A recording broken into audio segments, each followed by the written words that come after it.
going to be coming onto my platform. Listen. Peace, family. My name is Ron Spears. I'm a spoken word artist and entrepreneur out of Detroit, Michigan, over in the States. I'm so looking forward to participating on the Hidden Truth show with Brother Andrew Muhammad. This is going to be an exciting show. We're going to talk about rites of passage, African rites of passage, the real deal. Okay? Malcolm X once said that armed with the knowledge of our past, we can with confidence charter a course for our future. I'm going to talk about my curriculum. I'm going to talk about my rites of passage program. And guess what? We even take our kids to Africa each year. This is going to be an exciting time. I'm going to talk all about it on the show. I can't wait to talk with you guys. Again, The Hidden Truth with Brother Andrew Muhammad. Your boy Ron Spears is going to be in the house. Be there. This is a legend in the States, brothers and sisters. Yeah. That's how we're moving in the UK. We're going to be working with this brother. We're going to be organizing, brothers and sisters. I'm telling you, man. Oh, we've got great things ahead of us by the grace of Allah, brothers and sisters. We've got some great things ahead of us. I want to know, brothers and sisters, are you going to support me in this work?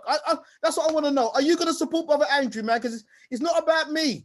It's not about me. But I'm saying, are you going to support me, man? Because you've known me for 35 years working in the black community. I ain't got nowhere to run. Brothers and sisters, man. But it's all of us coming together, man. It's all of us coming together. And so this is how we're going to be dropping it, brothers and sisters. Yeah, Ron Spears, legendary. And I'm asking you, brothers and sisters, over 400 of you on the platform now. Yeah, I want to get to 500. Brother Paul's coming on now.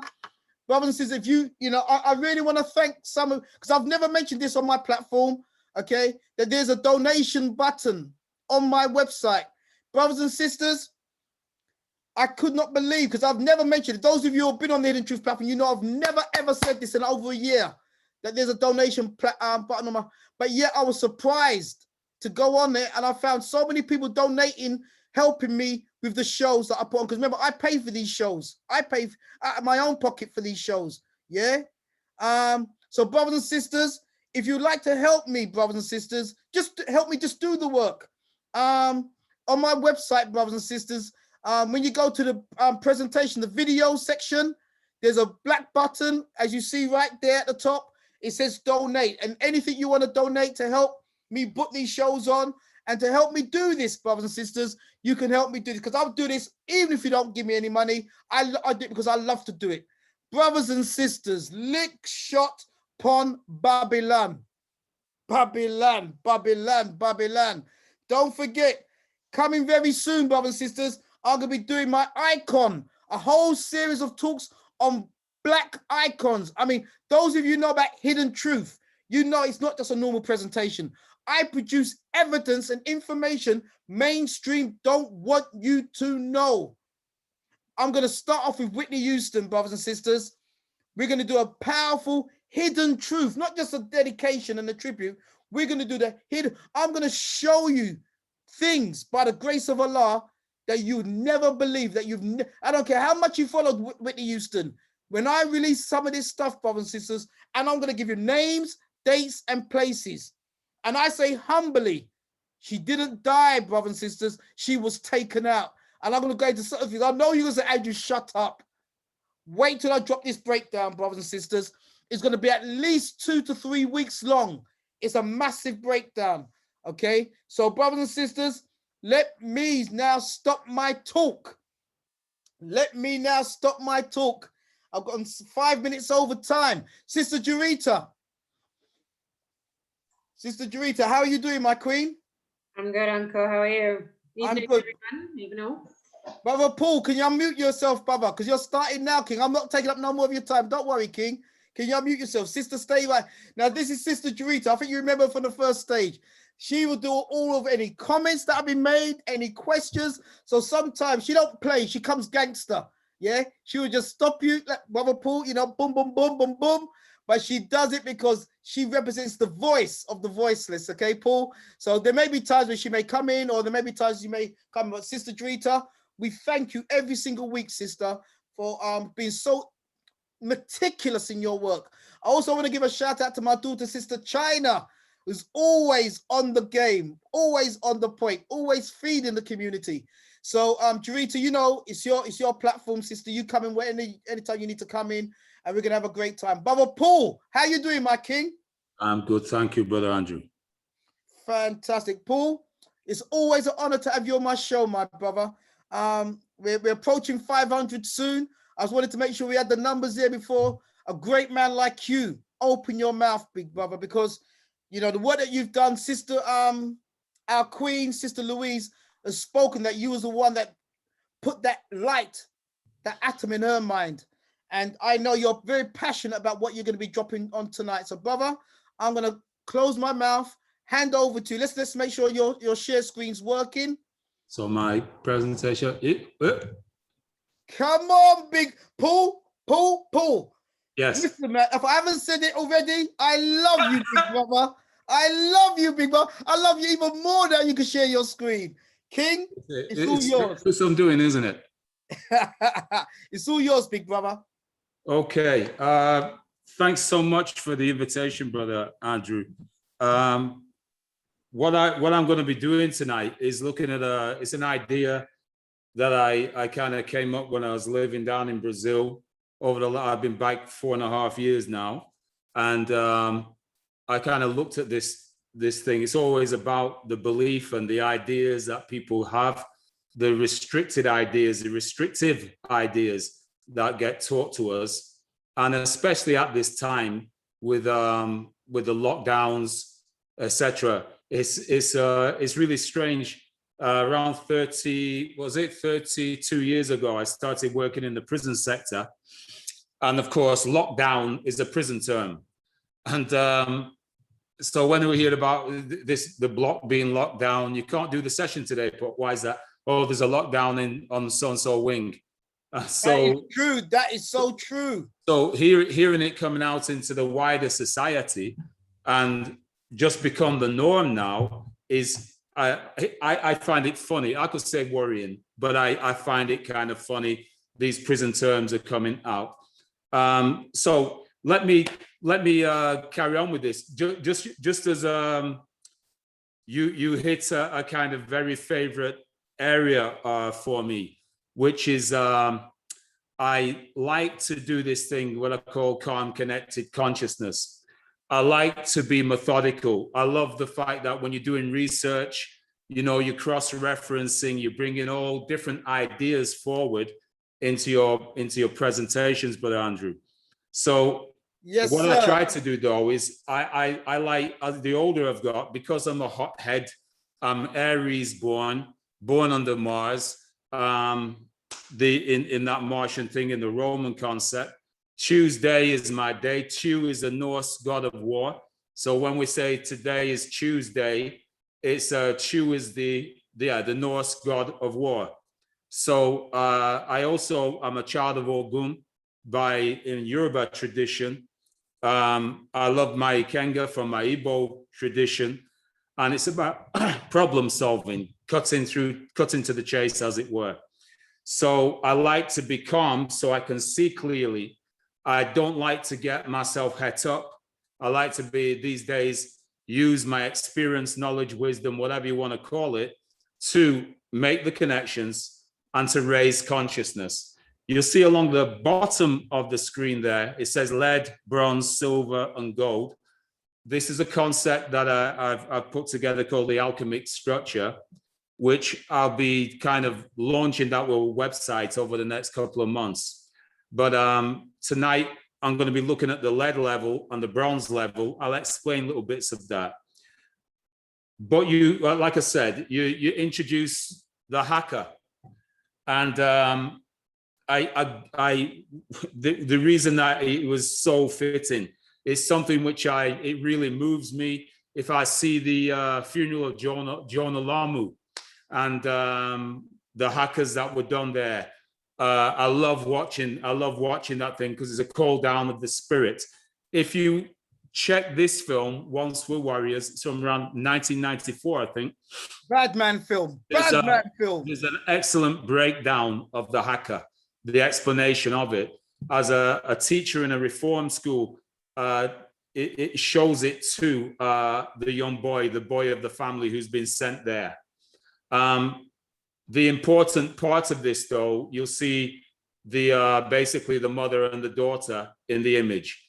And it's something I want to get to tonight without apology, about this idea of how we get contained, because it's about the attack upon the female and the feminine.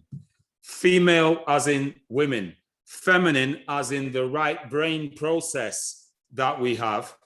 And the feminine mind is generally characterized as being weak, it's not as important, it's put down, etc., etc. But what we've actually been going through over the last year, with the coronavirus scenarios, is that we've been taught fear. We're not being given things like statistics. I love the fact you had the brother on doing the thing about statistics. I think that was what he said. Yes, sir. That's right. That's right. But when you get the stats, it gives us a totally different picture.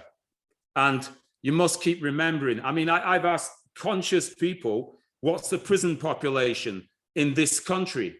And I get figures by, must be 2 million. One brother told me 12 million. I says, out of 67 million people, you think that there's 2 million people in prison? And they're saying, yeah. And I said, it's 93,000. 93,000. And what, where are you getting this idea that it's so high? But you see, what happens is, because of the overwhelming negative views of crime on the news, and we're watching, Midsummer Murders, and you're watching all the things, the guys getting killed in films, and all this kind of stuff. It's nurturing in us this sense of fear, and on top of it, of course, now we get this pandemic. So all kinds of games going on, which are mind. Like I say, what goes on in your brain, we call the mind. What happens on the earth, we call the world. And whoever controls the mind controls the world. And that's exactly what I want to be putting forward to deal with a challenge. This is called the Corral. It's what I call an alchemic bronze presentation.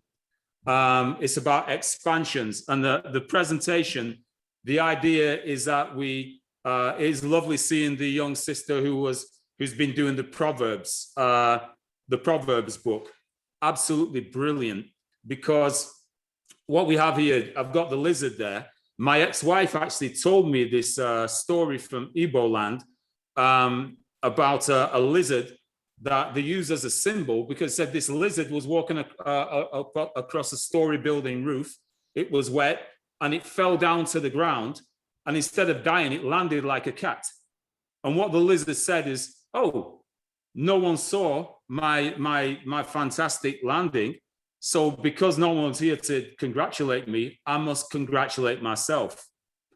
So what I'm saying is, this is not egotistical. This is making sure, like with Zen meditation, which is a constant checking of yourself and how you relate to different factors, different scenarios. This is a part where we tap ourselves on our back and we give ourselves some congratulations, because we like when you had the sisters and brothers singing the gospel music. Every time I hear the harmony kick in, come on, Paul. Come on, Paul. And so what goes on when we have this element of gospel? Gospel means good news. And we need some of that good news to be going on. Beautiful. Every time there's a negative thing said, we think about death. We should be thinking about life. Come on, Paul. You have to think about that 3 times more than the one. One death, think about 3 lives. So I'm just starting with this thing. Loving it. It's about the corral. This is about the corral. Yes. Now, it's the similar thing is, of course, the Matrix. People say red pill, blue pill, the Matrix. Brother Andrew, as you and I know, we've been breaking this film down for years. Yes. And the film is a brilliant film. It's got all kinds of stuff. But you see, Matrix means womb. Matrix means womb. And so if I let me go here, Oxford Universal Dictionary says a place or medium in which something is bred, produced, or developed. That's from 1555. A place or point of origin and growth. But then give this term matron, a married woman with the accessory idea of rank or dignity, a married female saint, a married woman with expert knowledge in matters of pregnancy, or a woman who has official charge of the domestic arrangements of a hospital, school, or prison. 1557. Because we're in an open prison at the moment, being locked down, opened up, locked down, different variations coming in and whatever, and then, oh, are we going to be doing this, doing that? It's very important that we have the power of our matron, our mother principle, to give us the guidance. And you know, it's like that thing. I remember the film called The Crow, Brandon Lee. Come on, brother. He quotes, he does a quotation. He said that mother is a name for God on the lips and hearts of every child. That's mother is a name for God on the lips and hearts of every child. Love that. Now, what happens is when a baby falls, it's not going to be saying Allah, it's not going to be saying Jehovah, it's not going to be saying Olodumare, it's not going to be saying, it's going to go, Mama! Teach. So that's the first thing we're going to call for is our mothers. And I'm saying at this time, we need our mother principle put forward. This disrespect. I'm not saying the matrix is there. I'm just saying we need to be aware of what's being done. It's entrapment. And our point of origin is in our mother. And then people say, oh, God creates life on earth. No. God in the form of the woman creates life on earth. And I've been told that the male role is never long enough. Maybe that, like I said, that may just be me. But it's the male role, you can come and go at the same time. You get what I'm saying? It's the woman who creates life on earth. So let me get on with this. A corral, you see this symbol. A corral is an enclosure for horses, cattle, etc. An enclosure for capturing wild animals. A state of, I say it's this though, a state of unconsciousness produced to maintain a restricted, confused, and dehumanized mentality. Let me say that again. A state of unconsciousness produced to maintain a restricted, confused, and dehumanized mentality. I use this symbol, a decagon. Why? It's a 10-sided shape because it's a symbol representing the time capture of decade, century, and millennium. So you see, what I'm saying is, usually we start talking in terms of decades, you know, back in the 60s or the noughties or the 70s, back in the 50s or the 30s, back in that, we get that so long ago. And then we think that history, you know, we'll go like, oh, in the 15th century, 16th century, whatever. Let me give you a joke. When, you know, if I ask it, when did the new millennium begin? When did the new millennium begin? People said 2000. I said, no, it was 2001 because there's no zero taught. It goes from AD 1 to AD to 99, and then to the end at 0, sorry. So you go from 1 to 100, 101 to 200. So the new millennium didn't start in 2000. It started in 2001. And look at. Do you remember everybody thought that planes are going to fall from the sky? The millennium bug. People were spending thousands and millions of pounds checking if the computers are going to fail and that. And there were guys going, great, fear. We'll make money from the fear. I just been over to Amsterdam working. I was working in Rotterdam, and my plane ticket cost £200, right? My COVID test cost 400. You get what I'm saying here? This is what is going on now.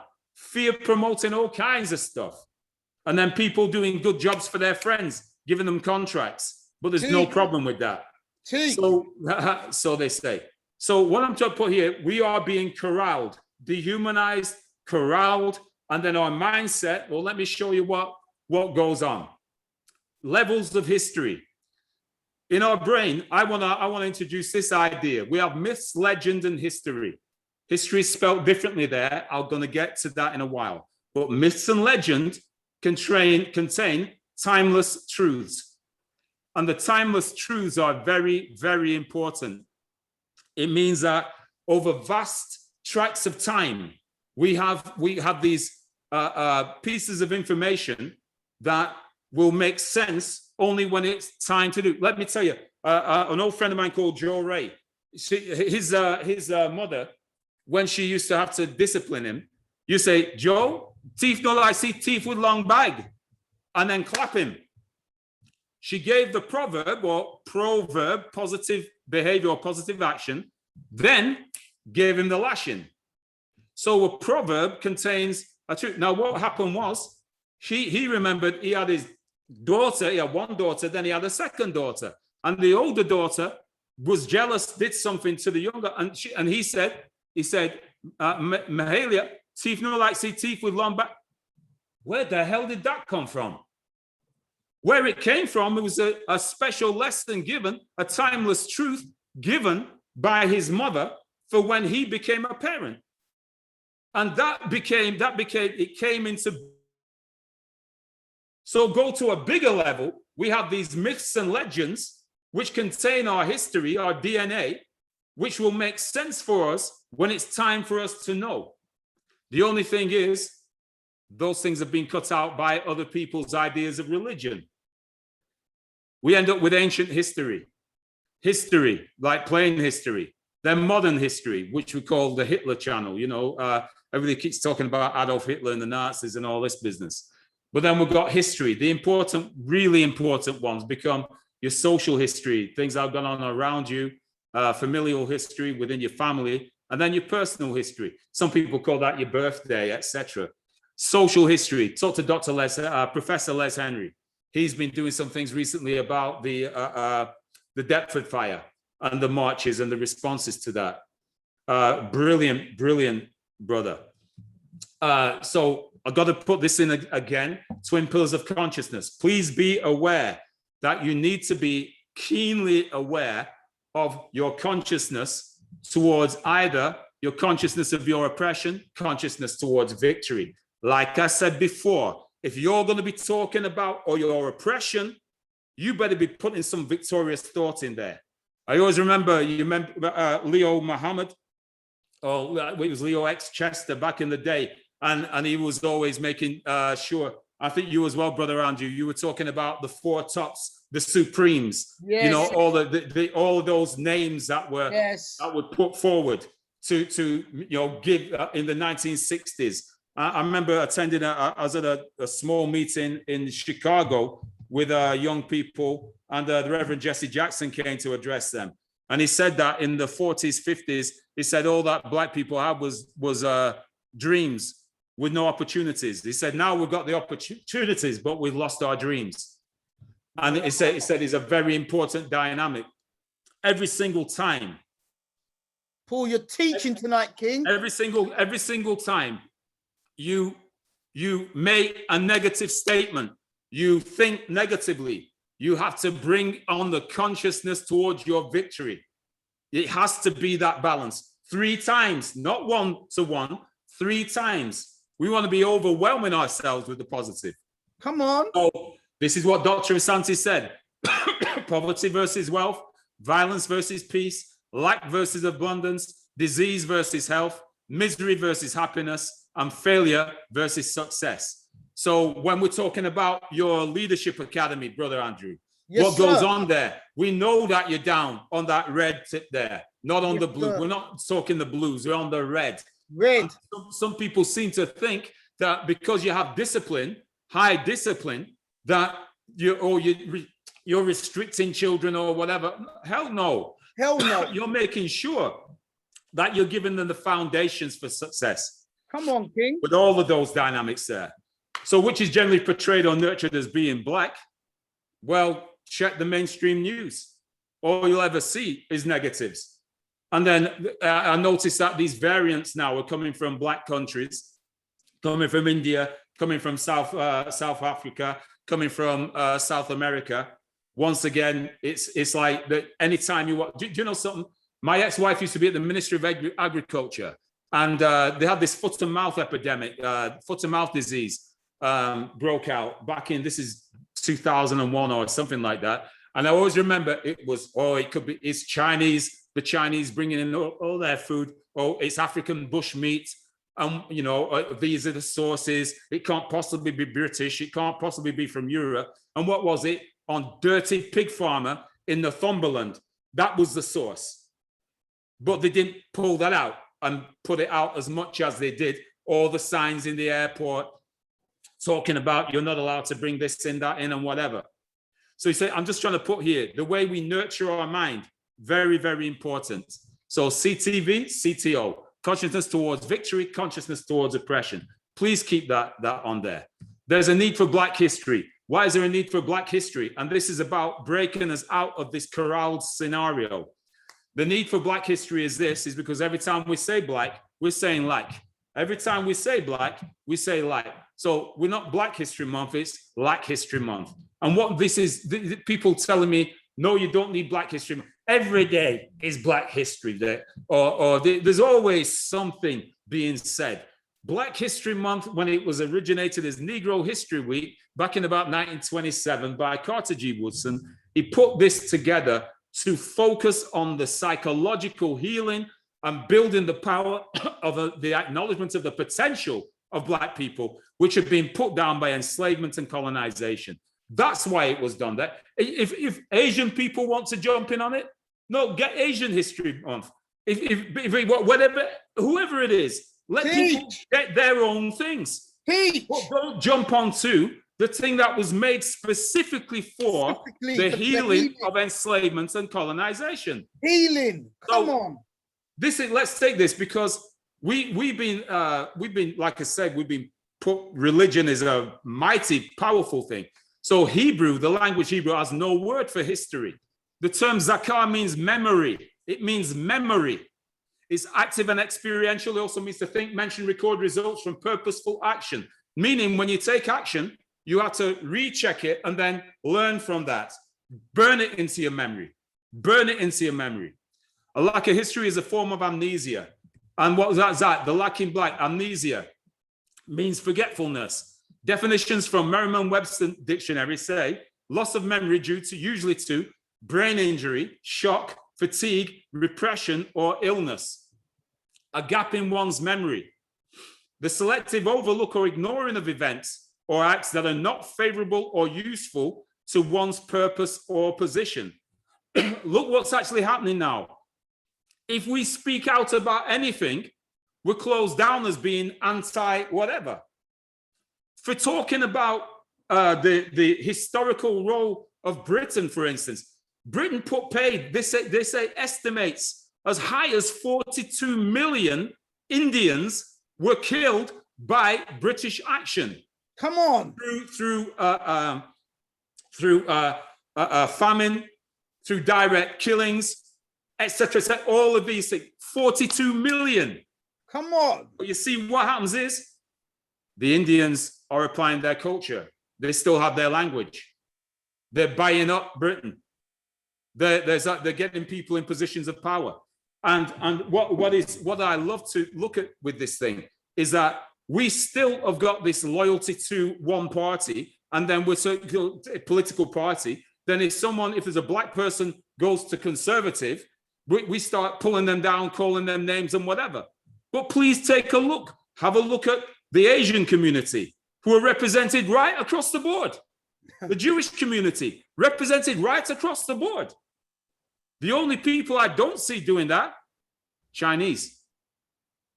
I can't name one Chinese MP. I think there is one. Somebody did tell me, I think it's a lady, but no, they're on with their own culture, their own reference.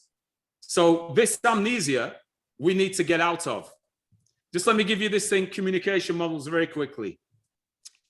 Transmit, Shannon and Weaver, communication model. You have a transmitter, you encode, and then you have a receiver and you decode. So it's TX, RX. What happens is you send the message over and it's received. Then you've got two-way communication where we start TX, RX, TX, RX, and then message signal sent over and it comes back again. It's very, very, very, very simple. A very simple model. What this one though, interference, the interruption or blocking of a message or a signal by physical factors or bad atmospherics. Even the atmosphere can affect the way communications go on, as you know. I don't know if you've been in nightclub when gunshot go off, but then you can always, there's a tension, there's an electricity usually before something kicks off. And so what goes on? The atmosphere is there. So here, let's go here, TX, RX. And what happens is, as a message is sent, it stops or it breaks up. The reason I'm showing you this is because the African dynamic, a massive piece of interference has been taking place, and it's known as enslavement and colonization. And the enslavement and colonization has been going on for not 400 years, it's gone for 1,400 years, trans-Saharan, and then it goes into transatlantic. So we must remember these things. And please, it's not the religions, it's not the religions, it's the political usage of the religions. And this is what we've got to differentiate with. Yes. We've got to know about these things and start to look with a clear eye and open ears and get our hearts engaged to our mind, which they say is the longest journey in the universe. Right, so let's go here. The term ghetto, defined in AD 1611 as the quarter of a city, chiefly in Italy, to which the Jews were restricted, meaning they couldn't come out. So what we have here, this is Niccolo Machiavelli.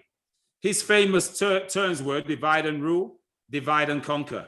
Divide and rule, divide and conquer. Where are the true ghettos in the world today? Where are they? When I ask this in sessions, a lot of people say, oh, well, Brixton, or they say, well, Brixton's bought up now, isn't it? Bloody hell. They'll give me a site, Moss Side, or they'll say so. They'll give us an actual Toxter for places like that. But you can come out of those places. Where they are, the true ghettos are right there in the beliefs, ideas, and behaviors of people. It's what we call a ghetto mentality.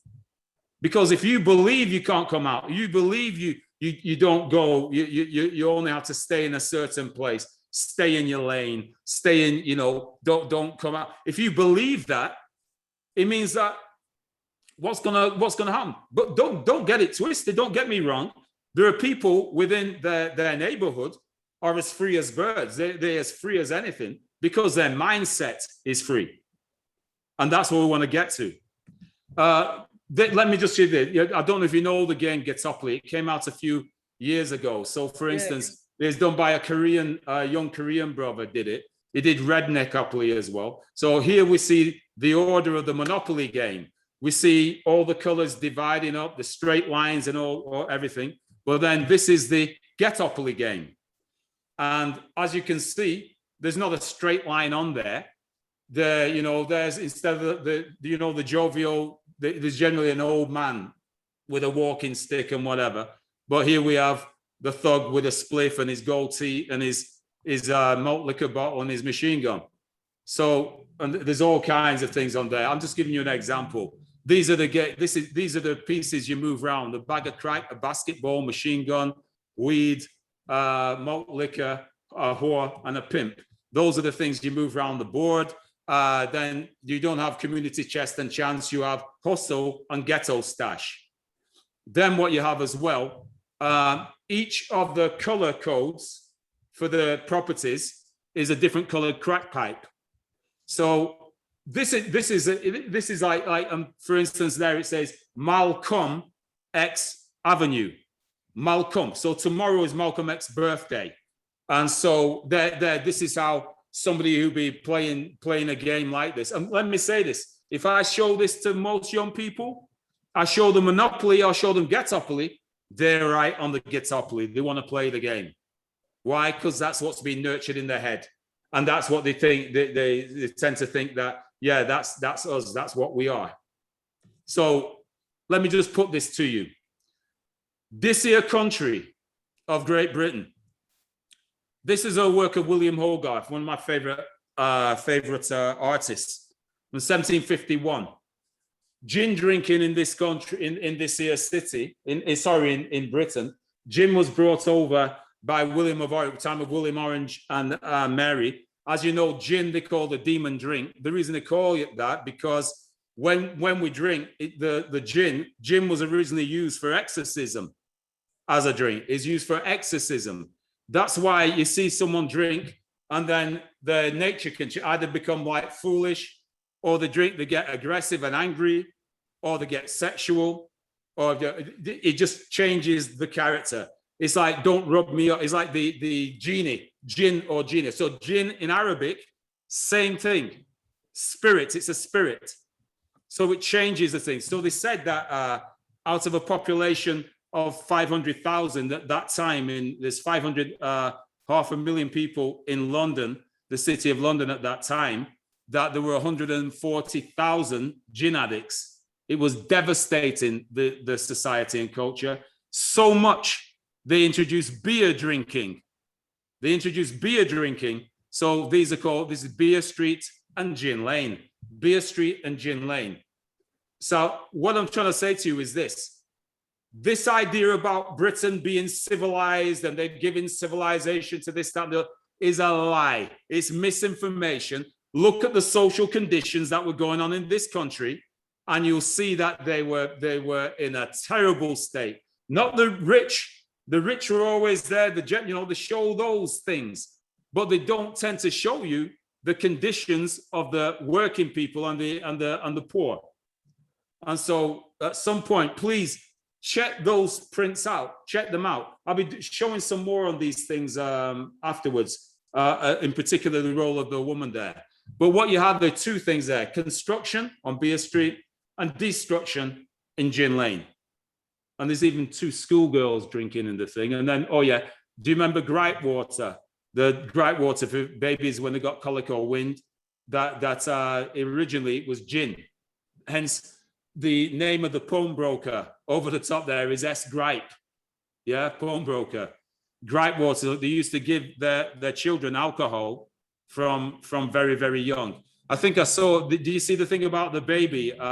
There's this young sister over in the States, and she was getting her baby to smoke a spliff, and they're talking a little baby, and the way that it was smoking it was obvious that they were used to it. Yeah. So yeah. So imagine this back in the day, it was a standard thing to give gripe water with gin in it. So nothing new under the sun. Here we have the mother, and just what I just want to say. William Hogarth was a Freemason. And as I know, Freemasonry acknowledges Egypt, not Kemet, Egypt, because remember, we have to get this clear in your head. Kemet is continuous and the culture runs through to the end of Egypt. But watch this, when the Greeks take over the land of Kemet, it becomes known as Egypt. And it's a very clever thing that they'll always say ancient Egypt, because that's when it goes into European control with the Greeks, then the Romans, and then later the Byzantines, and then later the Arabs came in. So what we have here is the mother, and I just want to show you this. So imagine he's a Freemason. Now, what are the two symbols of the two symbols representing the mother principle? One is the cow's horn with the sun disk for nurturance, but the other one is the throne crown, the 3 steps. You see this here? So clever. And so this is how Hogarth dropped the role of the mother, the importance of the mother. This woman's taking sulfur pills because she's got venereal disease, letting the baby, and she's out of her face, letting the baby fall to its death. So this is the throne, the foundation, or Set, also known as Isis in Egypt, or Set in Kemet. And so what we have here is, you see the 3 stages, the 3 steps. So this is exactly what Hogarth was putting forward. By the way, Hogarth's father was sent to debtor's prison, so he was largely raised by his mother and his aunties and his sisters. And so he had an appreciation of women. So the women, was it say, behind every successful man is a powerful woman? That's what you're looking at there. But this is This is really ancient stuff, very ancient stuff. So women hold the key. Just let me give you this here. This is a blow up from Beer Street. This is this is looking at the key of life, the Ankh. But then look here, she's holding the key of life as well. So this is the Beer Street image. The women hold the key. So whether it's the Ankh or that key, this is what we're looking at. This, by the way, is a watchman. He's the equivalent of what would have been the police at the time. And he's chirping, you know, he's whispering in her ear. But then she holds the key, whether she's going to, well, I quote my dear Dr. Patricia Newton, Nana Sekhmet, and she said, sisters, if you want to be treated like a queen, only ever open your legs to a king.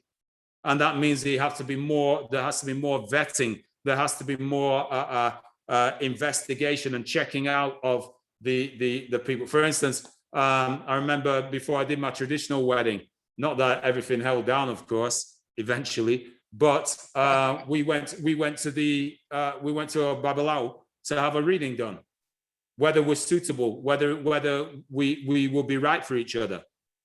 And it's so funny because he always said, Mr. Obinna, you must keep on top of her. And instead of taking a lead role as a man, I tried to play the bicameral role, the theory, the traditional theory, and I came by her side. I would never do that again. But that's for another thing. If we're talking about relationships, etc. Right and left hemispheres of the brain. When you see these, you have the feminine and the masculine. This is what I was saying. This game that's there, the corral game, is to keep us over into the left brain. Words, numbers, analysis, sequences, lists, logic, conscious, focus out, linear things, lists. Look at all the lists now. My God, when I went over to the Netherlands for my work thing, I had to take, what was it now? I had to have a letter of invitation to show that I was working. I had to have the certificate from my COVID test. I was just walking there with all these lists, and then coming back, it was classic because they ask you these questions at check-in. Then we went through security, which is okay, but then at the gate D1 at the Schiphol airport, they had a KLM has set up another thing, repeating what they'd done in the check-in. And I said, but we've just done this upstairs. And they was just like, yes, but it's all this kind of authoritarian, we must do this, we must do that, we must do the other. And I've had 2 phone calls today. I've missed both of them because my phone's been on silent. I was preparing for this session. But I'm getting phone calls from the government, from the checking on that I'm self-isolating. So they're not playing with this stuff. It's like it's being policed because of a 0.4% killer virus. But I'm not going to it. Anyway, this is how the ancients showed the two hemispheres, the vulture and the cobra. And you have the cyclic and the linear. The vulture is the highest flying, well, it doesn't fly high. It goes up on the air currents. The cobra, of course, is on the ground, subject to gravity. But the cobra don't just come up and bite you. And it comes up and makes, rises up. So it's all the time-bound and the timeless. The time-bound and the timeless. I don't know if you all remember a show called The Wire. And there's a lyric in there. It says, if you get your head straight, if you go to prison, if you get your head straight, you only ever save 2 days, the day you go in and the day you come out. The rest of the time, if you get your head correct, the time is yours. Yeah, that's what the message was. So you see here, rhythm, spatial awareness, the whole picture, imagination, color, dimensions, daydreaming, focused in, and cycling. Spatial awareness. The space that you are actually in, that's why they put you in a cell. It's a restricted space. It's a cell. But what you must remember, this is, I always talk to the brothers and sisters in prison about it. The cell is also the room in which monks or priests, that's where they stay. and they're people of high knowledge, the people who were generating knowledge back in the day, that's where they will be in this cell. So you see, what happens is you have the emotional and the rational.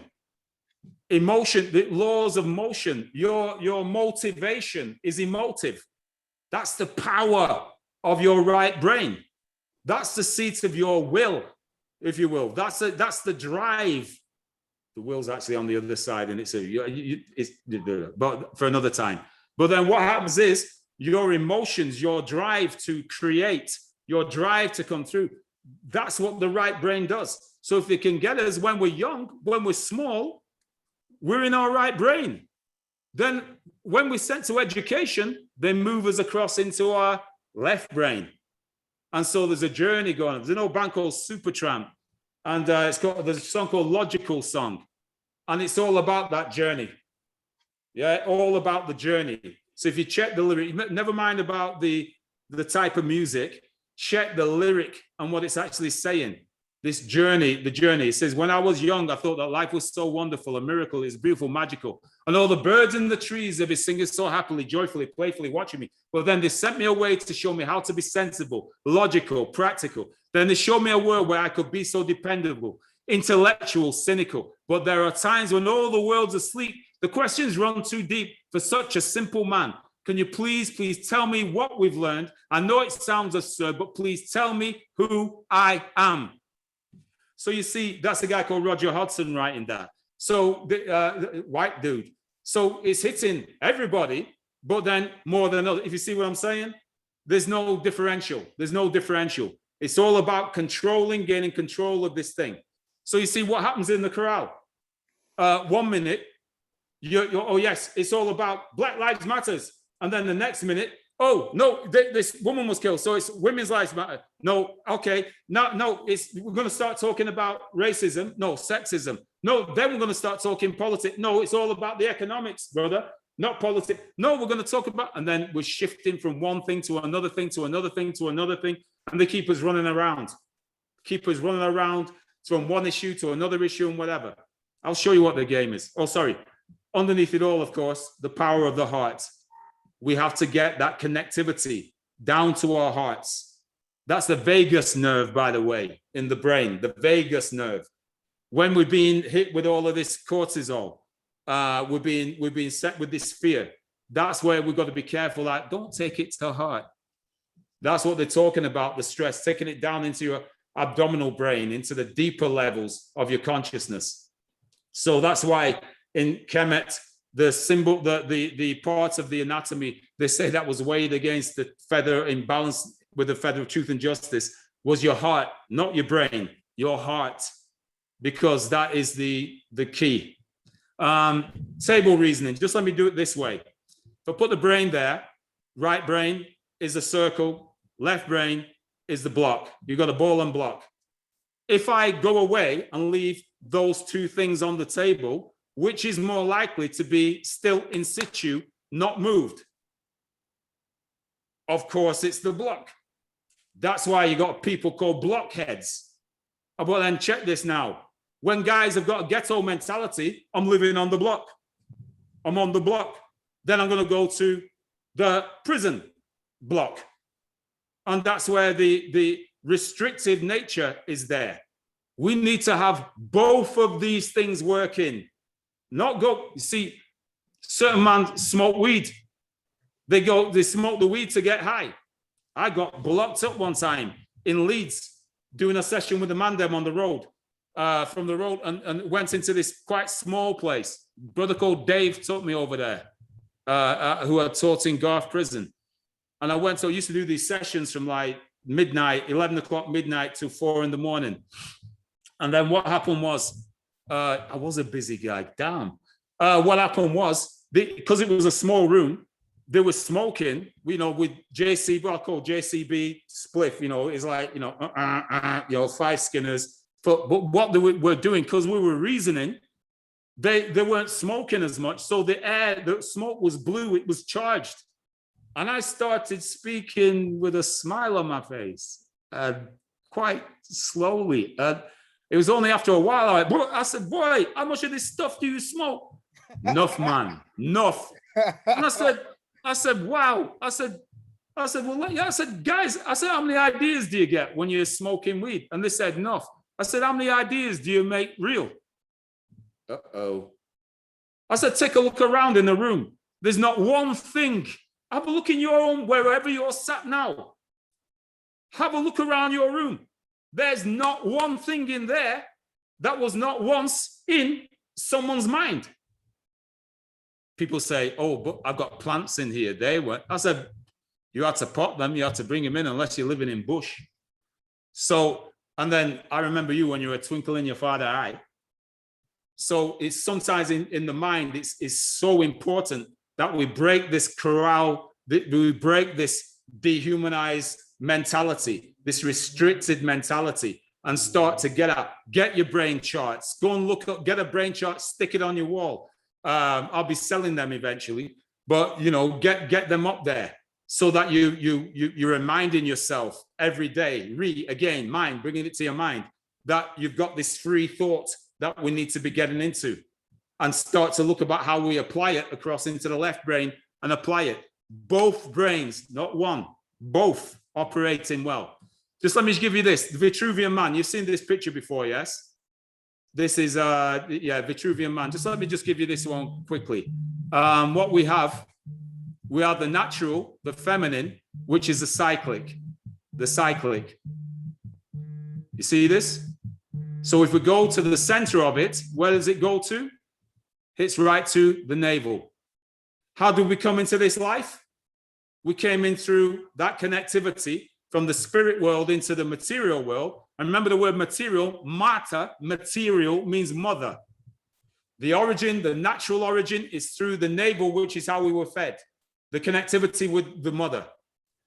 What we have is the normal, the masculine, the linear. And what if we go to the center of that, how do we manifest outside? The center is the groin. It goes to the genitals, the genital area, right? So we have this external, the masculine, that what we'll say is the normal. And please, never call me normal. I don't use that word. Someone says normal. Nor is an abbreviation for northern, and mal means sick. To me, normal means northern sickness. And I don't want to, and there's a quote from Dr. Francis Cress Welsing, talking from the book of Jeremiah, talking about that an evil will break forth from the land out of the north, which will confuse men until it makes them sin. And so, Dr. Francis Cress Welsing, the ISIS papers, and the chapter is the neurochemical basis for evil. So I'm just putting this forward to you again, that we need to be having this connectivity back to the feminine, to the female, to the mother principle. That's what's not being taught in this society. So this is the truth. Brother Paul. Damn, brother. Jeez, you're dropping. Brothers and sisters, please, this is Paul Obinna. Come on, man. So let me get to this Ossetian myth. One of our myths, brother. The key myth that we had was the myth of Osir Set. And so there, the body of Osir, the causal drama that took place is that the body was dismembered by Set. Even today, the term Set is used. You have a set of cards, a set of cutlery. You have a set of whatever, a set of it, just a set. So you got the parts of the set, and then you get a complete set, a dinner set, whatever. And so it's still there. That is an ancient name, a call back to Kemet. And what we have, the idea in the causal drama is to divide the body. And then later here we have Amut, the eater of the souls, the eater of the heart, which is made up of the fears of the Kemites. So you've got a lion, you've got a crocodile, and you've got a hippo. You remember the first Norma, the first pharaoh, was killed by a hippo, or Menes, Norma or Menes, killed by a hippopotamus. Dangerous animals, but it looks so cuddly. So what happens is, the next thing was that Set scattered the body and created a state of Isfet. Of when I don't know if you've ever, if you've done any fighting or whatever. I used to box and do martial arts. And when you get cracked in the jaw and you're whoa, you're all over the place. You understand me? That's when you say, you're going to brock a man up. I'm fighting. That's when you say you're brock up and it's like you're disconnected. Yeah, that's a state of Isfet. Is a perfect example of it. Perfect example. And causal action on this side was to remember Oseh. And Oseh was the one who gathered the body. So for instance, you say if you're ever feeling, you're feeling kind of say I got to gather my thoughts. I've got to gather myself, get myself together. Yeah, you've heard that kind of thing that we use every day. Yeah, I've got to get my things together. Yeah. So what does she do? She brings forward Heru in the story, and then his job is to complete the cycle and go to Ma'at. Now, let me just say this to you. They say that Set is the Kemetic devil, the Egyptian devil. No, he's not. Set is a principle or causal drama for the cycle to go around, because it does not stay summer all year. We have a thing called autumn and winter. Then we have spring and summer. The old thing that those of you who know Bible, you know book, it's the old story of Joseph and the story of the fat cows and the thin cows. I think it's 7 fat cows, 7 thin cows, telling the Pharaoh, yeah, there's going to be a bad time coming up. And that's something that we need to believe, when we need to know. There's going to be some things happening and are happening where we're going to have to get ourselves tight, and we better get ourselves together. And our consciousness has got to be raised, not lowered, raised. So we know that, look at that. Someone said, a sister sent me a thing the other day, Marvin Gaye's album, 50 years old. What's going on? What's going, brother? There's far too many of you dying. Mother, there's far too many of you crying.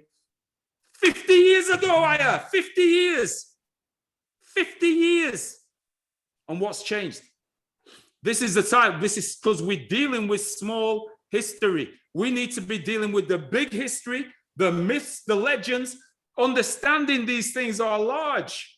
And now, these ages, the great ages, 2,150 years of these great ages, we need to understand that big picture so we can function well in the small picture in our day-to-day. That's what I'm trying to put here. So you see what happens is, we have the term evolution. I ask people all the time, what's the opposite of evolution? Because another trick that's pulled. This culture keeps teaching us that things are always getting better, always improving. It's always going to be. No, wait a minute. That's evolving. That's evolution. The opposite to it is involution. Spring and summer, evolution. Autumn, winter, involution. But we don't get taught that word. I've talked to loads of people. I say, what's the opposite of evolution? They turn around and say, devolution. I said, no, that's to distribute. I said, it's involution. And I can tell you some of the people, like well-known people have asked that. I'm talking in the Afrocentric community and other academics from different backgrounds. Not taught. They do make reference to it. Here's one for you, Lion King, which is the story of Osera Set, yeah, where the Uncle Scar, and then we have Simba and Nala, etc. It's just a retelling of this ancient myth. But Pumbaa and Timon, they're having a discussion, and they actually do make a reference to involution. They don't call it that, but it's actually in there. I'm not saying live version. The one with the animal, the newer version. But sorry, so let me go on with this. So the corralled entrapment is this. Causal drama, dismember, get us into a state of Isfet. Then what they've done is dropped us into a corral, which means the cycle is not taking place. The reason being, we're not looking at, God bless that sister doing the Proverbs. We're not looking at our versions and applying our versions to the story, to our cycle. So what's actually happened? We've been corralled. We're running around with all these different issues that get dropped. Every time that they want to do a distraction, someone gets popped or someone gets this, someone gets that. So what happens is we're in the corral. But the causal action, therefore, is discontinuity because we're not in our flow. Yeah, man, we got flow when it comes to rapping. By the way, rapping, rhythm and poetry, right brain, left brain, rhythm and poetry. But our discontinuity as a people has come because we're looking at other people's ideas, other people's concepts. So what we need to, what I'm saying, our remembrance, we need to get back to the Ma'at. We need to get back there. Yes, sister. Hi. Sorry, I saw us. I'm trying to wait for a good point to try and cut you, but you're on a roll. Just a few things to add in. I've been waiting for a while, so just going to backtrack a little bit. We had Angela say earlier that you've got a wealth of knowledge and you're joining the dots for us all. So thank you so much for your insight. We had Zenrina say, wow, teach brother. Calda has said, real talk king. Vanessa said that she has the Getopoly. So Vanessa, bring it along. I want to play. I've not played along. So if you still got it somewhere, bring it. We want to jump on the board with you. Brother Nat said, you're going to break the internet tonight. So hopefully not before we finish, but it's going to be broken. Boss One says, you're dropping some gems. And Susan says, this brother has some knowledge.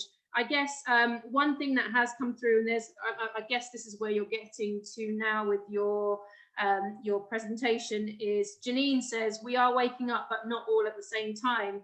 And there's a couple of people who have said, so what do we do to break this spell? But I guess this is where you are going to talk about. That's exactly it.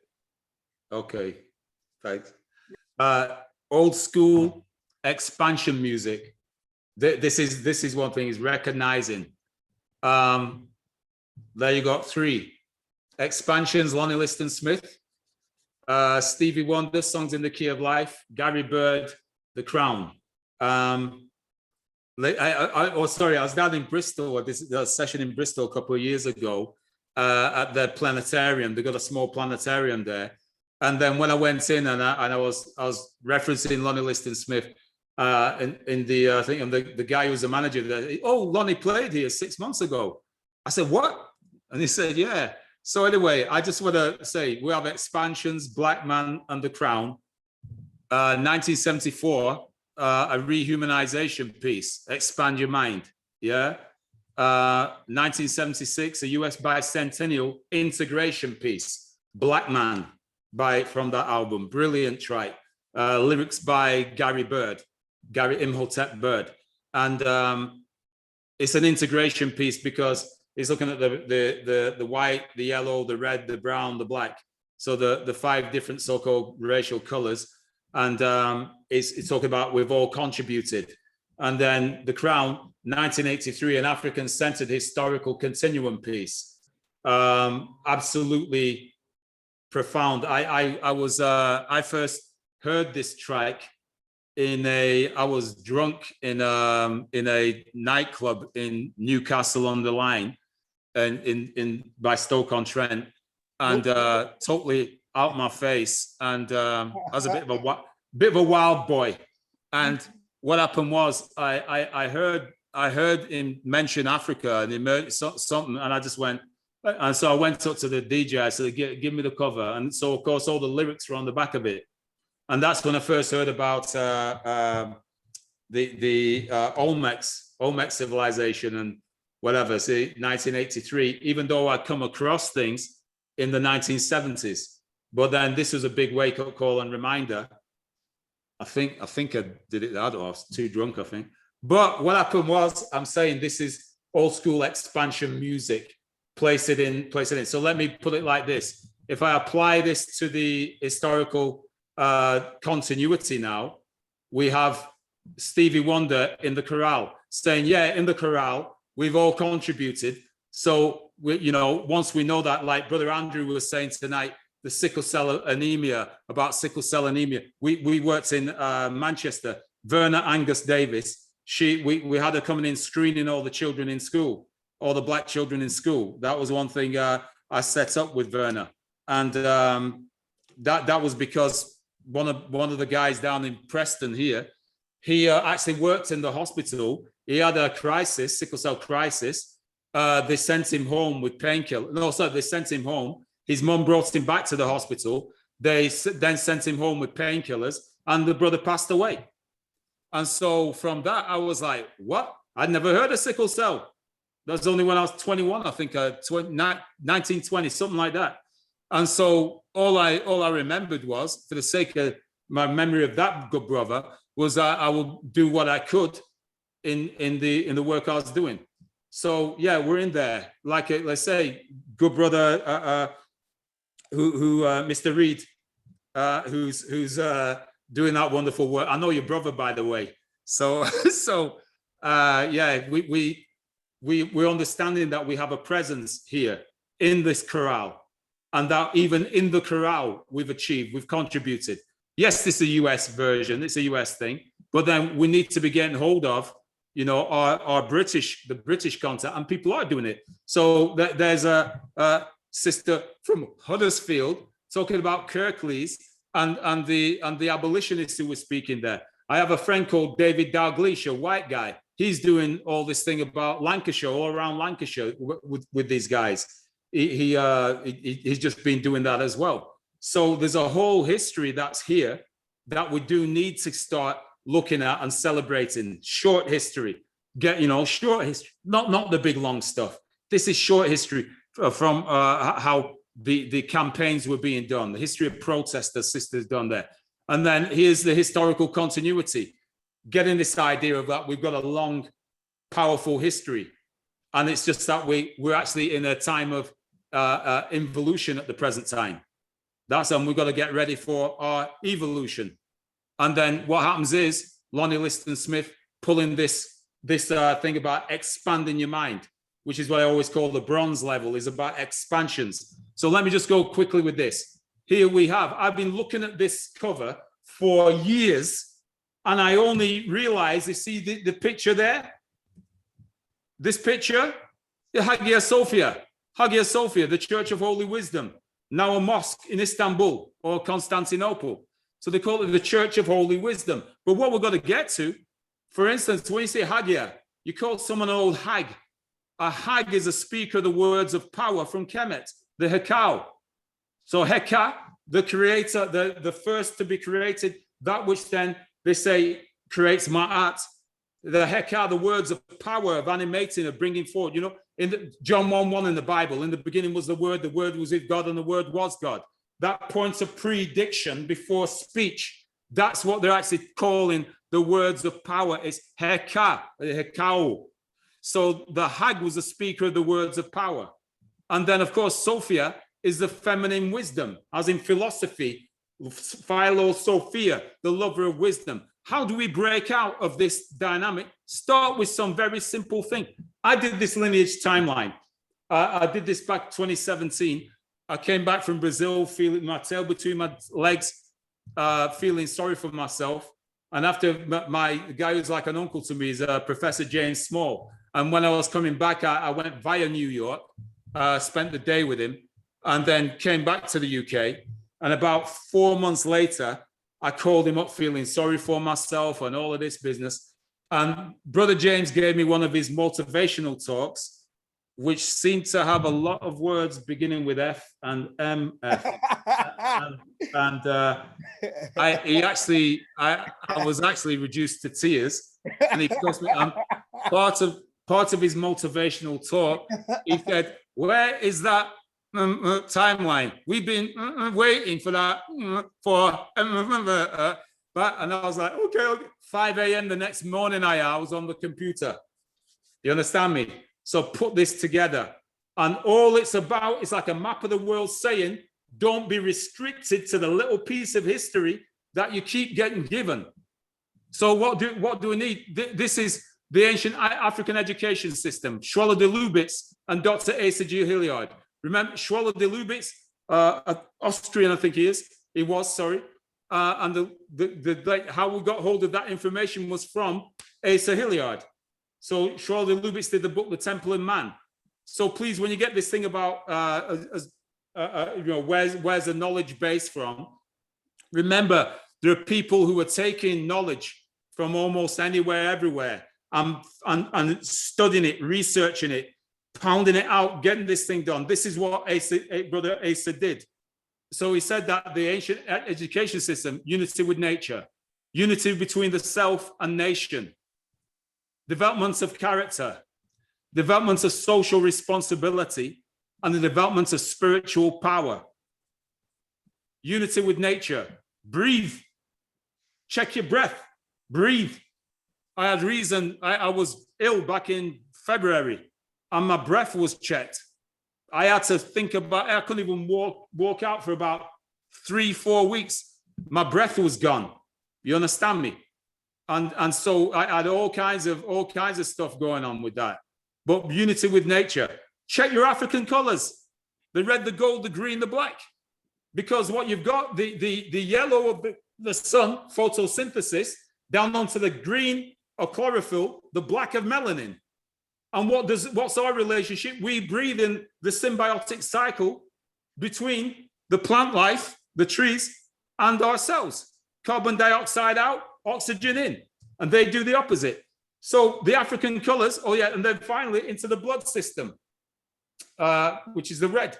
So please, check these things out. These things, there's a genius in the African to make things as simple, as natural as possible. Unity between the self and nation. What did Muhammad Ali's, when he recited the shortest poem in history, according to George Plimpton in the film When We Were Kings, what did he do? He stood up they shouted at him in a university whilst he was stripped of the title and he wasn't allowed to fight. And what did he do? He stood up and he said, me, we. Put me on top of we in capital letters, they reflect each other. A bit like Batman and Bruce Wayne. Batman, Bruce Wayne, the daytime and nighttime personalities. BM, BW. So what we're looking at here, unity between the self and nation, please check that thing out, me and we, because it's so simple to do. Development of character. That's why I designed this thing, the life cycle. Brother Andrew's talking about rites of passage, showing us the haka from a New Zealand school. So you're looking at the rites of passage, developments of your character, which will improve all the way through your life. That's another way out of this corral. You know that you don't just leave school and that's the end of your education. Your education is going on until the day you draw your last breath. And we should be improving ourselves in some way all the way through our lives. Development of social responsibility. Do we look out for different people? I've been talking to my friend Ekandeo. He was telling me today that an actor, well-known actor, so well-known, I can't remember his name at the minute, but then he was saying that James Baldwin gave him the money to go on a trip to Switzerland. Clark Peters. Thank you, man. So Clark Peters gave him the money to go on a trip. That's a kindness. It's a social responsibility. Do you give money to people on the street? I remember doing this thing when I was in London. I did this thing of I did 6 sessions. I think it was like £5 each. So at the end, it was £30. And every week they say, oh, do you want the money, Paul? I said, no, give me next week. Do you want the money, Paul? The next week? No, give me next week. So on the 5th week, I said, oh yeah, give me next week. And then of course, quite a few people didn't turn up because it's 30 quid. And then I said to them on the last week, I just said, listen, that money, what I want you to do, get it. And then I want you to give it to the first down and out you see. The first person who's like begging or whatever. Oh, I'm not giving my money away like that. I said, it's not your money, it's mine. Hey, why? But then I said to them, why? Then I said to them, yeah, okay, let me know some stories. So I got some interesting stories back.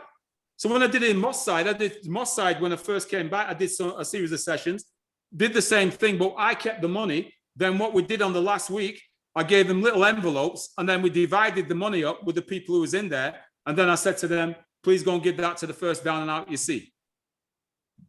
I don't know if they did it or not, but this is how you break out of this corral mentality. You get to the meat, you get the social stability. You get that thing going on there. And then it's a spiritual power. Spiritual power is your power to connect. It's your team spirit. Can you link with people? But you see, what happens is in the corral, with a divide and rule, the Machiavellian principle, we're taught to look for the difference, not the sameness. So when Brother Andrew is talking to you about, I don't care who comes in, I don't care. I got Muslims, I got Christians, it don't matter what your African traditions, whatever. You learn to connect and you see the humanity in people. That's why dehumanization needs rehumanization. And so you get that power to connect. You look and seek that power to connect with people.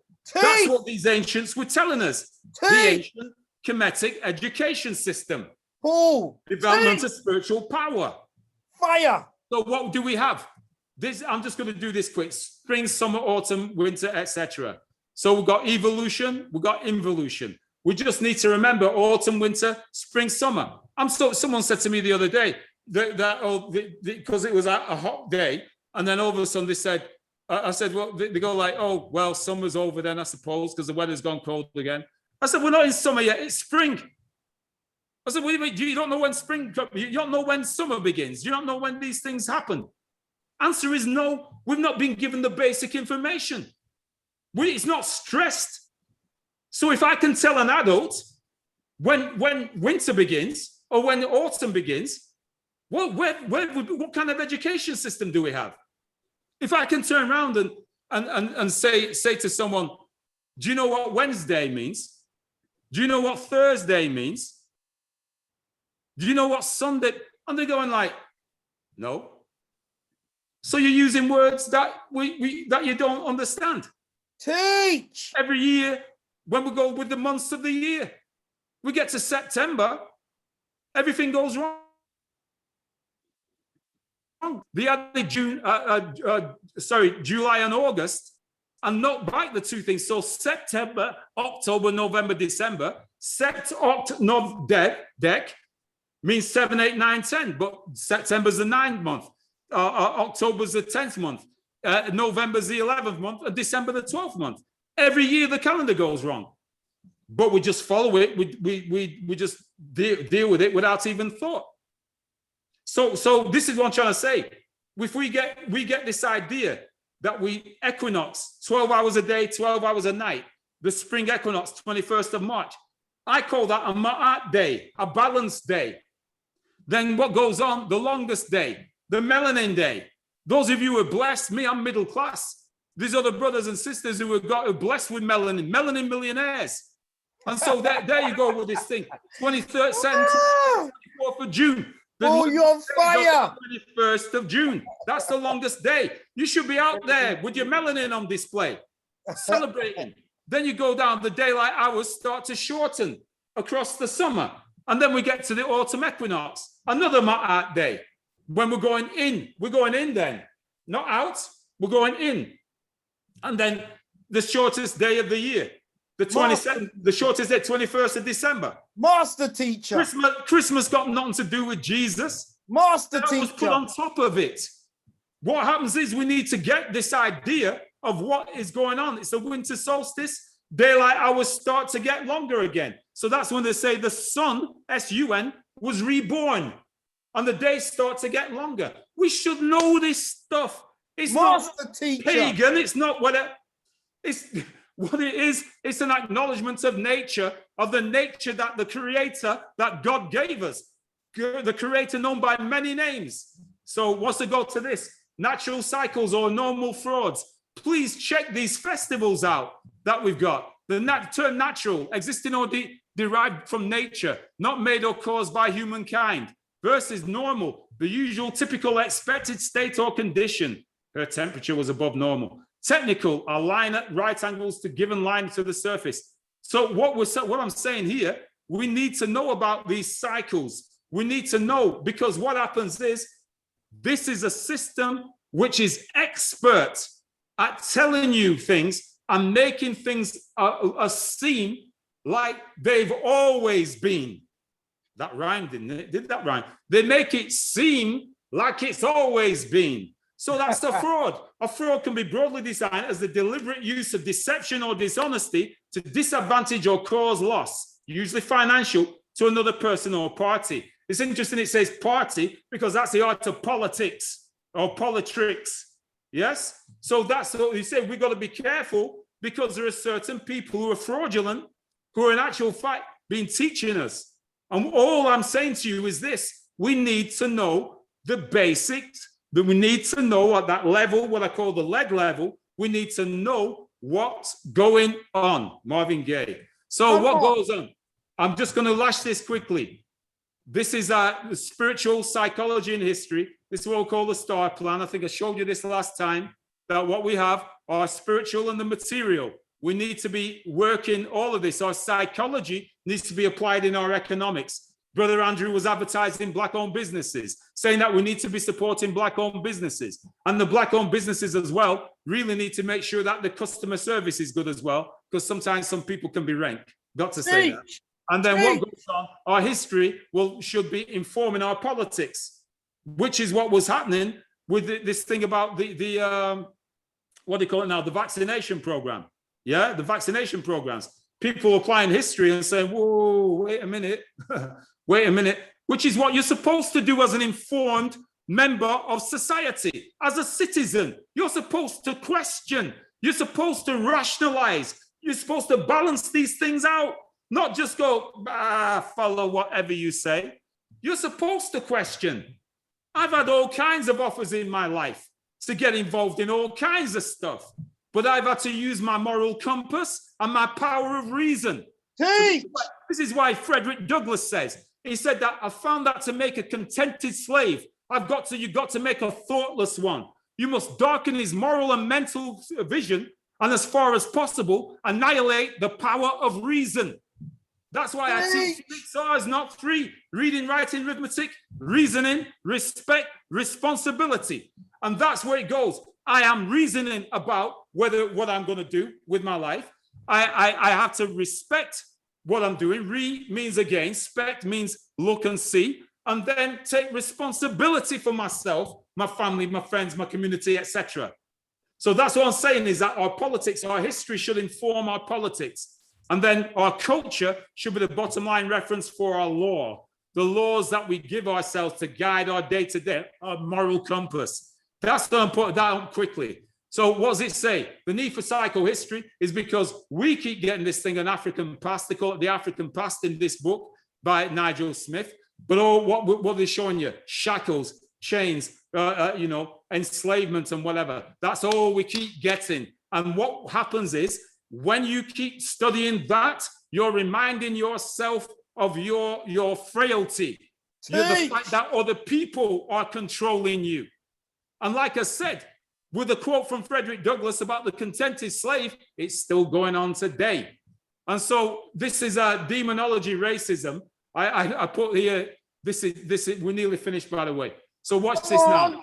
Watch this now. Watch this now. You see, we start off with an image of a good God is a white man.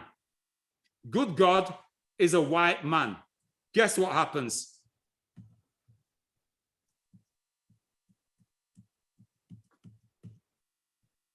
You see what happens there? Then we have all these images that hit us. Then especially you go to certain homes, it says, God is the head of this house, the unseen guest at every meal, the silent listener to every conversation. So what goes on?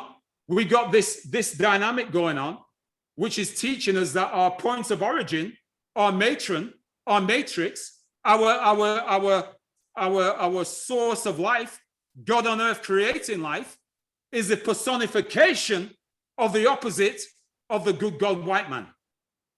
We need to be checking. There's a book, I believe it's by Dr. Naim Akbar, and I think it's Chains and Images of Psychological Slavery.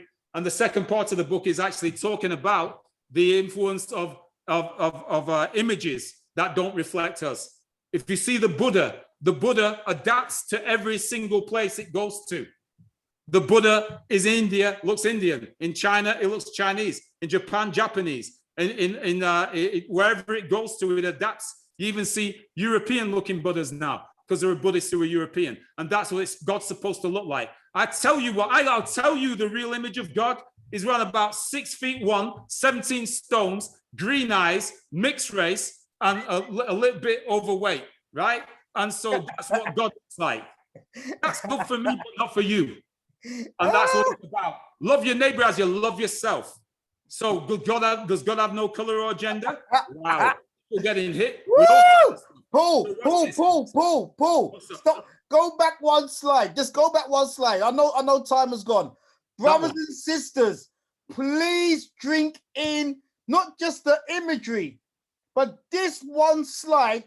I mean, this one slide is so bloody deep. This one slide destroys everything. Sorry, Paul. I just wanted to make sure that we just didn't jump that. That is deep. Carry on, King. So here we go. Psychohistory, psychology and history joined together. The science of historical motivations combines the insights of psychotherapy with research methodology of the social sciences to understand the emotional origin of the social and political behavior of groups and nations, past and present.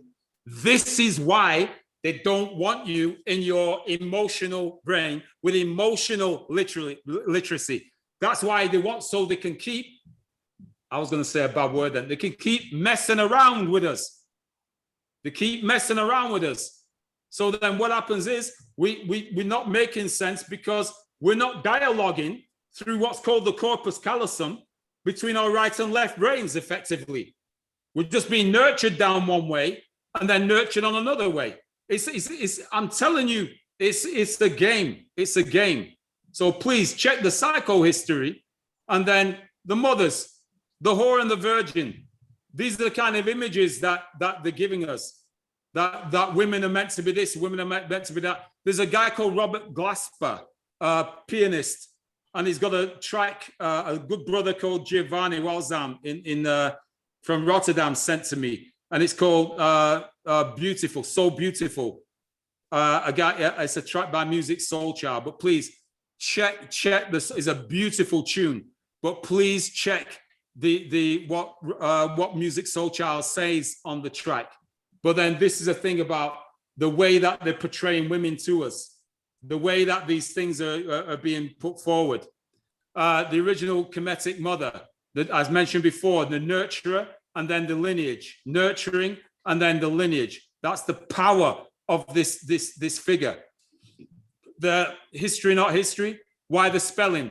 History. Hist is a Greek word for womb. And whilst maintaining the phonic, the word relates to the central truth of human life, which is the story from the womb.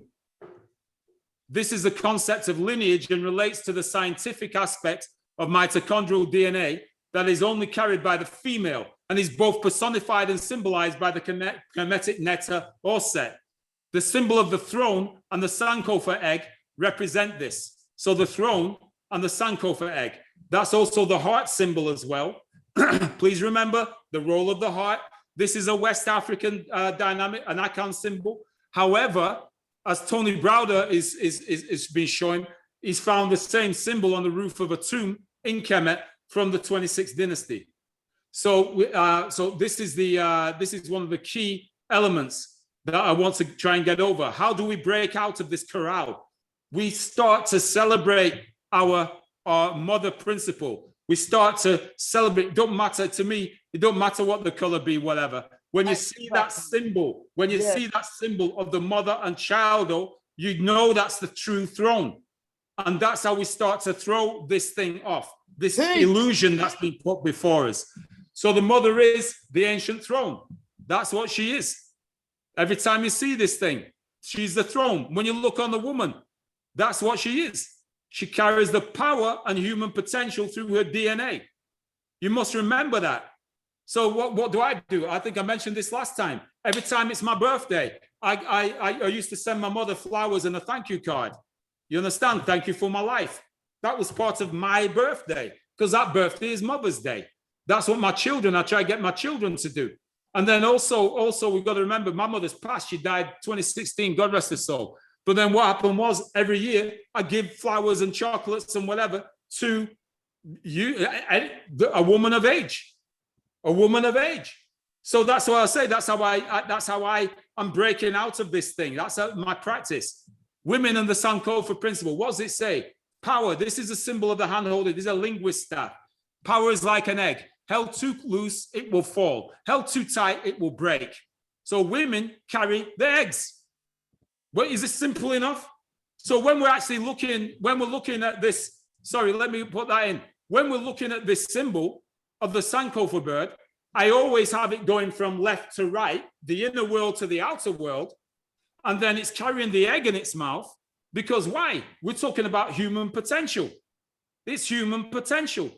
That's what we've got to get hold of by coming out of the corral. Realize we're being dehumanized. How do we rehumanize? We celebrate our human potential by celebrating the gods on earth that are called women, mothers, the mother principle. That's how we start with it. Paul. There's no shame in going back and fetching it and correcting it. Paul. And what is it? When you got the word heritage, it says her, it, age. The age of it in her, the genetic power in her. That's what you're celebrating by heritage. So you've got to get this Sankofa principle going. And the final point always finishes, dehumanization requires rehumanization. Break out of the corralled, enslaved mindset. Da-da. No, no, no. Brothers and sisters, did you not bear witness to history? Come on, man. The brother just was like a machine gun tonight. Oh my God. Yes, the copy will be available tomorrow. Brother Paul. Oh my God. You smashed it when you first came on the platform. And I was, yeah, all right, that's Paul. I know Paul. No, tonight, Paul, I'm telling you straight up and down, King, you are on your game. I'm trying not to use swear words right now, and I don't swear, but Paul, you have been on your game, brother. What a breakdown. Oh, goody gumdrops. Jeez. I don't know what to say, Paul. If you have given us that corral and you've busted open the corral, you've moved us from the left side of the brain tonight to explore the right-hand side. But Paul, what I loved about this presentation tonight, I'm telling you, King, woo, I didn't know you know music, King. My goodness, you dropped some bad albums and some bad music there, King. And I love someone who could be so, because brother, many times when we do the kind of studying that we do, it's academic and it's deep, we lose sight of that right-hand side of the brain, which is the music, which is the frequencies, the vibes. And Paul, it is a blessing to see you use. And you got the brother coming 2 weeks time, isn't it? Oh, Paul, the foundation you've laid for him is, brothers and sisters, don't forget, as Paul just stated, in 2 weeks time, we've got Dr. Mark, the physicist, coming onto the platform. If you can take what Paul's done tonight and marry it with what he's going to be doing, it's all over. The game's over. The game is over. I'm just happy that Paul's on our side in the struggle because he would have been dangerous enemy on the other side, man. Jeez, Paul, that was fantastic. And no joke, Paul. I'm a very hype up man, but brother Paul, I pray that the Most High blesses you forever for this one present. I know you've done millions of it, but for this, what you've done tonight, brother Paul, I pray that the Creator blesses you forever. It was on that level. Sister Jurita.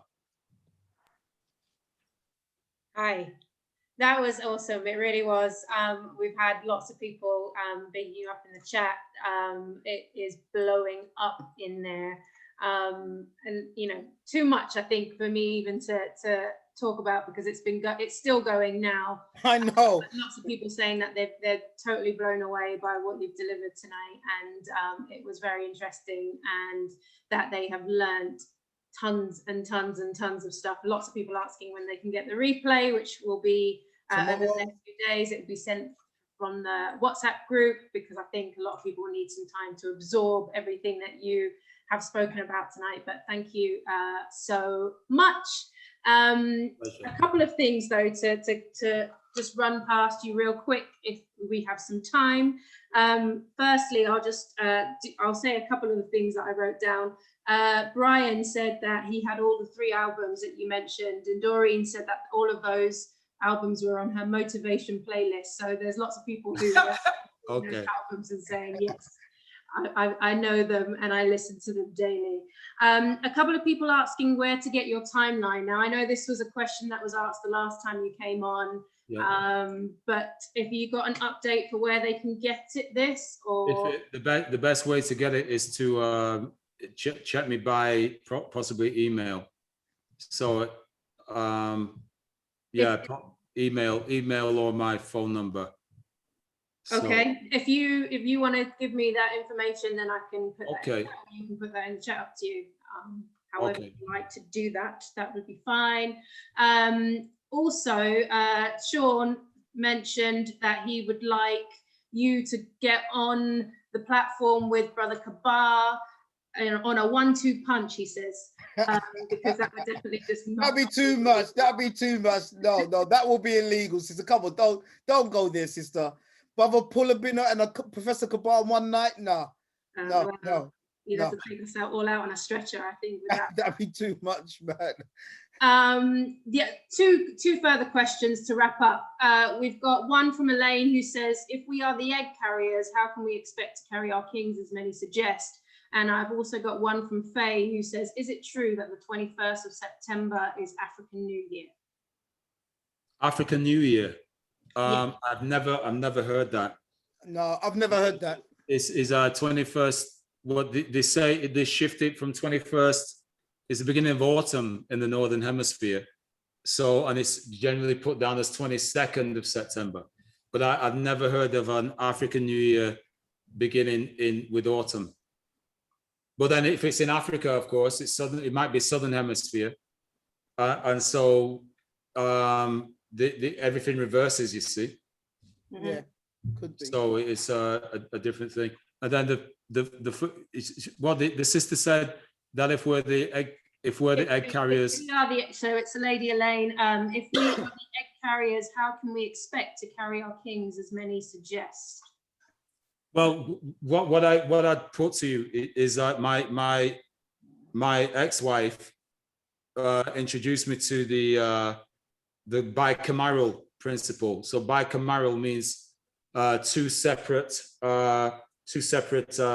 cylinders, if you will, separate things. So Igbo traditional culture from Eastern Nigeria was bicameral in nature. So you had men's institutions and women's institutions, which took care of the needs and the drives and the whatever for the collective men and the women. When for instance, marriage would occur, and this is really abridged, a marriage would occur, the business side of it was that it was a long-term loan to the man's family. And if for instance, when the woman was close to death, she had to leave word that she'd been well treated, because by the custom, her family could come and raise the compound to the ground, to smash it down. So there were all kinds of checks and balances within that traditional society. So if you look at it like the Twin Towers in New York, that you had a male one and a female tower, yeah? The plane was only flown into the female tower and knocked it down and left the male one into it. That's what happened by colonization. The two brothers out of Truro in Cornwall called Richard and John Landers, and they mapped the River Niger. And they said that in Igbo land, every time there was a trade deal taking place, it was always controlled by women of age. So then they said that they were the ones who said that if you're going to be effective there in usurping the traditions of those areas, you have to break the power of the women. So that's it. So you've got to be looking at this thing about do you carry your man? No, men carry the men, women carry the women, and then there's a trade-off. That's how the tradition goes. And I would part and parcel of what I'm doing with this, the idea of the corral. I keep mentioning about the golden thread, about the lineage, about the role of the female, the feminine. I'm no right on man. Don't get me wrong. I'm not a right on man. I'm just as stink ignorant and rank as all the other brothers who sometimes get into things and whatever. If you ask my ex-wife about me, she will no doubt tell you about all my faults and everything else. But what I'll say to you is, I'm not talking about for them, for women. I'm talking about for men. We need to have this reappraisal and change of consciousness, and it needs to be right across the board. That's what I'm trying to put with that. And that's why I'm doing this kind of work. So the attack that's been made by enslavement and colonization needs to be repaired. It's simple. And the attack, the deliberate attack was on the female. Fantastic. Wow. Brothers and sisters, please, Brother Paul, you know, after tonight, my life is not going to be worth living if we don't arrange for you to get back on this platform again, brother. So me and you will be having another conversation very, very soon. It was just magical, Paul. I'm not going to lie to you, brother. As someone who's been a student of African spirituality and African history for 35 years, to be able to sit back and listen to you, brother, was like manna from heaven. Honestly, brother, we love you. We thank you. We pray for you and your family, brother. And brothers and sisters, please, in the chat room, show some love to our king, brother Paul Obinna, brothers and sisters, the king, master teacher, philosopher. Come on, man. This is a brother that we love. I'm proud to say, and let me just remind you, brothers and sisters, when he spoke about giving to charity, I've seen him do things like this, brothers and sisters. I remember me and this brother used to travel to different places. I don't know if you remember, Paul. Me used to travel up Bristol and all places doing joint talks. And one time, I remember you just came into the car one time, and I don't know if you remember. I still remember, brother. And I was about to start doing my driving lessons, and you came and bought me, I don't know why, but a pack of driving books and CDs. And that's again, I never mentioned this to you. I never asked you. But in your spirit, in your mind, brother, you are a person who just gives. And I think because you give so much, brother, Allah, God has blessed you with so much too, brother. We thank you. Second that. Sorry, Andrew. I second that. There was somebody in the chat called Nadine earlier who says that you probably won't remember her, but years ago, Paul, you bought her a CD and told her to pass on the gift when she's done with it. So it's no joke, Jurita. I've seen the brother, and he does it without public appraisal. He does it without saying, yeah, don't forget I gave you that. You know what I'm saying? He just does it and just moves on. Paul, it's noted. You're a legend in our community. That's why 500 people came on the platform for you tonight, brother. We thank you. You held us on the edge of our seats. So, brothers and sisters, this is Brother Paul. As you know, this is the Hidden Truth platform. You don't play on this platform. For you to come on this platform, these are the kind of brothers and sisters I'm bringing on this platform. There's quality.